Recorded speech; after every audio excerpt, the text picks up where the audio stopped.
আমি বিশ্বাস করি সত্য বলা যদি অপরাধ হয় তবে আমি ফাহিম সেই অপরাধে গর্বিত। আমি কোনো পদে নেই, আমি কোনো দলের মনোনীত নেতা নই। আমি একজন সাধারণ নাগরিক, এক প্রাণভরা বাংলাদেশী।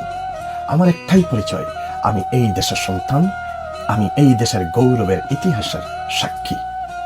আজ আমি কথা বলতে এসেছি ভণ্ড মিডিয়া, বিদেশি মদতপুষ্ট ষড়যন্ত্রকারী, জুলুমের ধারক বাহক, ইতিহাস বিকৃতকারীদের বিরুদ্ধে।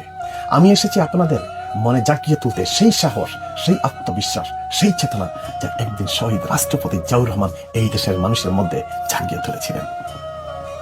1971 সালে যখন পুরা দেশ বিভ্রান্তির ঘুরে, যখন সেনাবাহিনী নেতৃত্ব শূন্য, যখন স্বাধীনতার ঘোষণা অনিশ্চিত, ঠিক সেই মুহূর্তে এক ক্ষণজন্মা বীর ঘুম ভেঙে ডাক দিয়ে বলেছিলেন, আমি মেজর জিয়াউর রহমান, বাংলাদেশ স্বাধীন।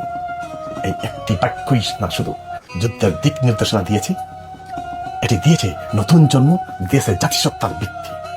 1978 সালে জাতিকে একদলীয় বাকশালী শাসন থেকে মুক্ত করে বহুদলীয় গণতন্ত্র ফিরিয়ে দেন এই জিয়াউর রহমান। সেই গণতন্ত্রই আজ অনেকে রাজনীতি করছে।